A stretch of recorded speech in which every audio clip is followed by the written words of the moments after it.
पश्चिम बंगाल के नदिया जिले में जन्माष्टमी के पावन अवसर पर ताल के बड़े की परंपरा एक बार फिर दिख रही है। लंबे समय से घर घर में भगवान श्री कृष्ण को अर्पित करने के लिए ताल, दूध, आटा और मैदा मिलाकर बड़े बनाए जाते हैं। हालांकि आधुनिक पीढ़ी और गृहिणियां अब पहले जैसी मेहनत नहीं करना चाहती, इसलिए यह परंपरा धीरे धीरे कम हो रही है।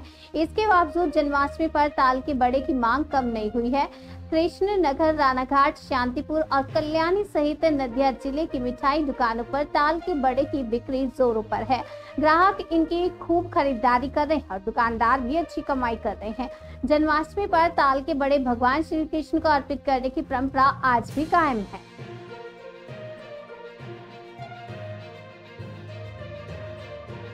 কি দিয়ে তৈরি করছেন আর কি মানে পুরনো তালের দিয়েই তো এটা তৈরি হচ্ছে, বাড়িতে যেরকম খায় কি দিয়ে তৈরি করছে? এটা তাল দিয়ে তৈরি হচ্ছে। বাড়িতে ছোটোবেলায় যেরকম তাল দিয়ে বানানো হতো সেরকমই। আচ্ছা, তাল প্রথম নিয়ে এসে তাল ঘষে ওটাকে ভালো করে ছেঁকে টেকে যেমন বাড়িতে ময়দা, আটা, চালের গুঁড়ো দিয়ে মিক্সচার করে তৈরি করা হতো সেরকমই সেম।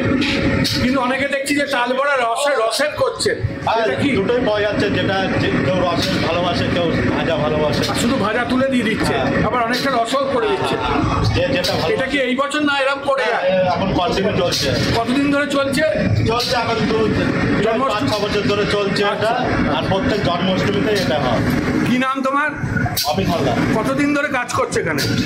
আমি 20-22 বছর ধরে বড়া হয়। এখন মিষ্টির দোকানও তালে বড়া হচ্ছে। এই আধুনিক সভ্যতা না আধুনিক যুগের সঙ্গে তাল মিলাতে গিয়ে এইগুলো করছে? না, আধুনিক সভ্যতার সাথে সাথে মানুষের সময়ের একটা ব্যাপার আছে। সময়টা হচ্ছে সব থেকে ইম্পর্টেন্ট। এবং আধুনিকতার সাথে সাথে দোকানে যখন পাচ্ছি আমরা ফ্রেশ জিনিস পাচ্ছি, আজকে যেমন জন্মাষ্টমী যেমন আমরা সেটা ফিলও করতে পারছি। বাড়িতে সেই ঝাঁকিটা এখন আর বাড়িতে কেউ ঝামেলা নিতে চাইছে না, এর জন্য একটা জিনিস সুবিধা দোকানে তৈরি করছে বলে। কি নাম আপনার? আমার নাম কবি। এসে এখন মানুষ আধুনিক হয়েছে। তা আগে যেমন বাড়িতে তালের বড়া হতো, এখন মিষ্টির দোকানেও করছেন। কি বলবেন? এটা অ্যাকচুয়ালি তালের বড়াটা করতে একটা বিশাল পরিশ্রমের ব্যাপার হয়। তালটাকে ঠিক মতন কেনার ব্যাপার থাকে, একটা তালটাকে ছোলার ব্যাপার থাকে। এটার থেকে তালের যে আসল জিনিসটা বের করা বহুত কঠিন।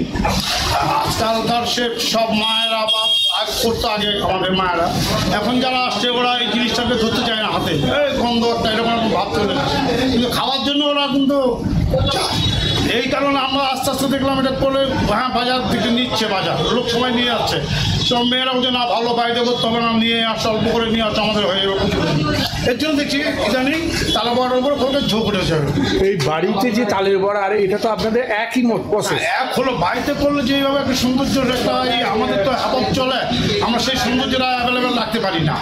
কি দেন এই তালের বড়া? এর মধ্যে আমাদের দিতে হবে দুধ, জল, আর যে তালের যেই জলটা বের করে দিয়ে ইটা থাকে, আসল মালটা থাকে, ওটাকে দিয়ে মিক্স করে তারপরে অনেক সময় আবার যা চালের গুঁড়ি চায়, চালের গুঁড়িটা অনেক সময় নিতে চায় না, আমরা চালের গুঁড়ি যেটা দেই সেটাকে বলে দিই আমরা চালের গুঁড়ি দেওয়া হচ্ছে।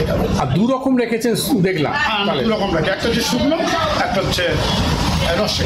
আচ্ছা, কোনটা ডিমান্ড বেশি? ডিমান্ড বেশি হচ্ছে শুকনোটা, কিন্তু শুকনোটা দিয়ে আমরা পাচ্ছি না। আচ্ছা, হ্যাঁ, এটা তো সারা বছর আমরা করি না, সেইভাবে সারা বছর চলে না। যেহেতু বছর আমরা 2 দিন 3 দিন করি, সেহেতু আমার সমস্ত যেসব স্টাফ আছে ওরা তো হাত চলে না। আচ্ছা, সব দোকানে এরকম এটা হয় প্রবলেমটা। জন্মাষ্টমী উপলক্ষেই করি। জন্মাষ্টমী উপলক্ষে খুব চলে, তারপরে মাঝে মাঝে আমরা করি এমনি। তারপরে কত বছর ধরে করছেন এই? এটা আমরা প্রায় করছি অনেক দিন ধরে, প্রায় 8-10 বছর, কিন্তু খুব রানিং হয়ে যাও বছর পাশে। কি নাম আপনার? আমার নাম শিবদাস, পেঁয়াজ সুইসের কর্ণধার। কি দিয়ে